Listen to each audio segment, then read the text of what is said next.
Hello, welcome to my channel Pujasmita Creation. आज আপোনালোকৰ মাজত এটা নতুন ভিডিও মই লৈ আহিছো। ভিডিওটো তুমি খুব কম সময়ৰ ভিতৰতে বনাব পাৰা এটা তৰকাৰী আপোনালোকৰ মাজত দেখাইছো।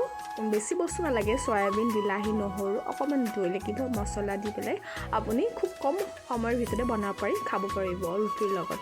আহকচোন দেখাও তেনেহলে ভিডিওটো প্ৰথমতে লৈছো মই সয়াবিন এটা বাউলত গৰম পানী তিয়াই লৈছো। তাৰ পাছত এটা বাউলত এক্সট্ৰাকে 3 চামুচ দৈ লৈছো।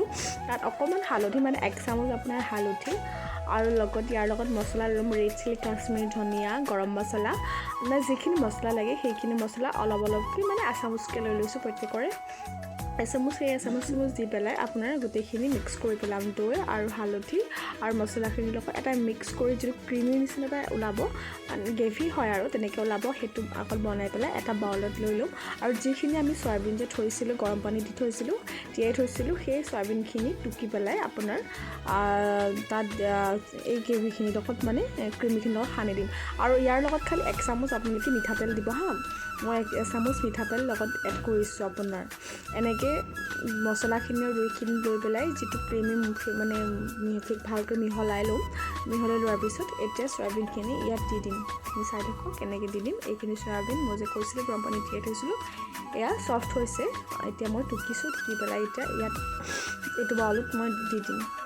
সেই মছলাখিনিৰ লগত এইখিনি সানি পেলাম হাতেৰে, দেখাই আছোঁ। এয়া চাওক, যিমানখিনি আছিলে গোটেইখিনি ইয়াত লৈ পেলাই গোটেইখিনি সানি এয়া অকণমান মানে 10 মিনিটৰ কাৰণে থৈ দিম ধুনীয়াকৈ। গোটেই মছলাখিনি যাতে ভিতৰতে সোমাই যাব পাৰে সেই তেনেকৈ 10 মিনিটৰ কাৰণে থৈ দিম। তাৰপিছত এয়া লৈ লৈছোঁ পিঁয়াজ, বিলাহী, আদা, নহৰু, জলকীয়া আৰু এখন কেৰাহীত অকণমান মিঠাতেল লৈ লৈছোঁ। তাত এতিয়া সেই যিখিনি যে আদা, নহৰু, পিঁয়াজ গোটেইখিনি আধা ভাজি ল'ম, মানে এয়া ফ্ৰাই কৰি আছোঁ।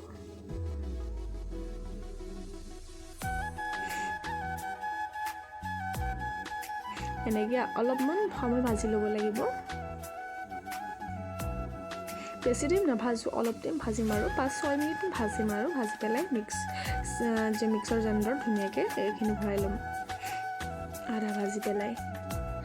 আৰু সেই একেখন কেৰাহীতে আপোনাৰ অকণমান তেল দি পেলাই আদা নহৰু নহয়, লং ইলাচি আৰু আপোনাৰ জিৰা দি পেলাই অকণমান ভাজি ল'ম।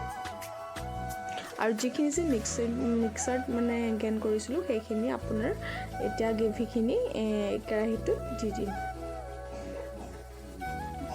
মানে এইটো পিঁয়াজ আৰু বিলাহী, নহৰু পেষ্টটো মানে কেৰাহীত অলপমান সময় ভাজি ল'ম। মানে ভাজি হোৱাৰ পিছতে অলপ টাইম অকণমান ভাজি ল'ম, এনেকৈ 5 মিনিটমান ভাজি ল'ম। আৰু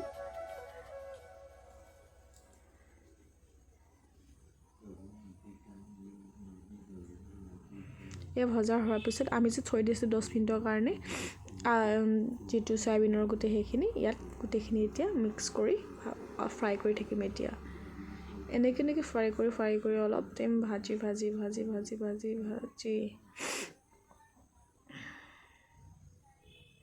অকণমান খালি ইয়াত পানী দি দিব হা। মই অকণমান পানী দি দিছোঁ। অকণমান পানী দিয়াৰ পাছত এয়া দেখিছে তাৰ ওপৰত যেতিয়া মানে আৰু খুবটো গোটেইখিনি আপোনালোকক দেখাব নোৱাৰি ন, সেই সময়তে টাইমটো মিলাই আপোনালোকে চাই ল'ব। এনেকৈ ভাজি হোৱাৰ পাছতে অকণমান পানী দিয়াৰ পাছত উতল অহাৰ পিছত আমি কচুৰি মেথি দি পেলাই অকণমান লৰাই দিলোঁ। তাৰ পাছত অকণমান ঢাকি দিম, যিটো গ্ৰেভি হ'ব। আৰু সেই গ্ৰেভিটোতে আপোনালোকে বন্ধ কৰি থ'ব আৰু ৰুটিৰ লগত পৰিধান কৰিব। এনেকৈ ভাল ৰেচিপি আপোনালোকৰ মাজলৈ লৈ আনিম। আৰু যদি মোৰ চেনেলটো চাই ভাল পাইছে, লাইক কৰিব, কমেণ্ট কৰিব এণ্ড ছাবস্ক্ৰাইব কৰিবলৈ নাপাহৰিব। আৰু যদি ভিডিঅ'টো কিবা ভুল হৈছে আপোনালোকে যে নিজৰ বুলি ভাবি ক্ষমা কৰি দিব পাৰে।